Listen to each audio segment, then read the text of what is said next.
जय श्री राम मित्रों, प्रदीप भक्ति में आपका स्वागत है।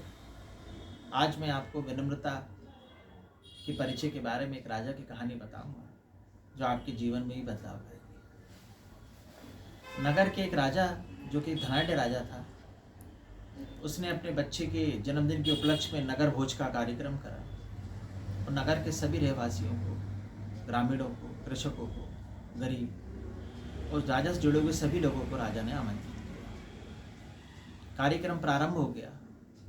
राजा ने अपने मंत्री को अपने पास बुलाया और पूछा, क्या सभी लोग उपस्थित हैं? तो मंत्री ने विनम्रतापूर्वक राजा के प्रश्न का जवाब दिया कि प्रभु, सभी लोग आ गए हैं पर एक किसान नहीं आया। राजा ने कहा, ऐसी क्या बात है? कि प्रभु, मैंने उसे बुलाने का बहुत प्रयास किया पर वो उपस्थित नहीं हुआ। राजा ने कहा, हम स्वयं जाएंगे। राजा अपने रथ में सवार हुए, मंत्री को साथ में लिया और 2 सिपाहियों को अपने साथ लिया। वो खेत पर पहुंचे। उन्होंने किसान से विनम्रतापूर्वक कहा कि आज मेरे पुत्र का जन्मदिन है, नगर भोज का कार्यक्रम है, आप उपस्थित क्यों नहीं? तो किसान ने हाथ जोड़कर राजा के प्रश्न का जवाब दिया कि भगवान, मैं छोटा सा किसान हूँ, अगर मैं आपके यहाँ आऊँगा तो मेरी फसल का नुकसान हो जाएगा, मैं नहीं आ सकता। राजा अपने रथ से उतरे और किसान के सामने घुटनों के बल बैठकर आग्रह किया कि आपको मेरे पुत्र के जन्मदिन में चलना पड़ेगा। किसान राजा के पैरों में लेट गया और बोला कि प्रभु, मैं नहीं जा पाऊंगा, मेरी फसल का नुकसान हो जाएगा। राजा ने अपना मुकुट उतारा, वो किसान के पैरों में रख दिया और किसान के चरण पकड़कर बोला कि आपको मेरे बच्चे के जन्मदिन में उपस्थित होना पड़ेगा और उसे अपना आशीर्वाद देना पड़ेगा।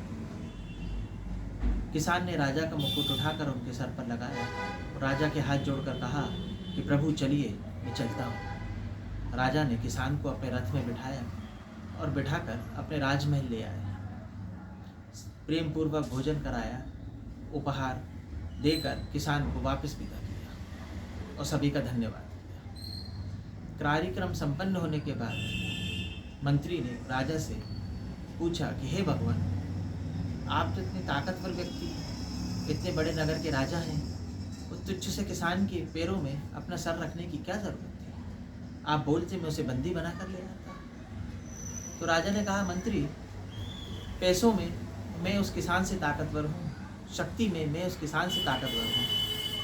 जब किसान ने मुझे हाथ जोड़कर जन्मदिन में आने के लिए मना किया और अगर मैं उसका आग्रह स्वीकार कर लेता तो विनम्रता में वो मुझसे बड़ा हो जाता। मैं नहीं चाहता था कि विनम्रता में मुझसे कोई बड़ा हो। मंत्री राजा की बात को सुनकर आश्चर्यचकित हुआ और बोला कि हे प्रभु, मैं आपको मान गया कि आप वाकई राजा हैं। इस कहानी का सारांश ये है मित्रों कि हम ताकत में भले ही किसी व्यक्ति से बड़े हों, धन में भले ही किसी व्यक्ति से बड़े हों, पर विनम्रता में भी हमें उतना ही बड़ा होना चाहिए। जिसके पास धन है, ताकत है और विनम्रता है, असली में वास्तविक राजा वही कहलाता है। असली राजा की वही पहचान है, क्योंकि जितना बड़ा पेड़ होता है उस पर जितने फल होते हैं वो उतना ही झुका हुआ रहता है। यही विनम्र व्यक्ति की पहचान है। यही मैं अपनी बात को विराम देता हूँ। जय श्री राम।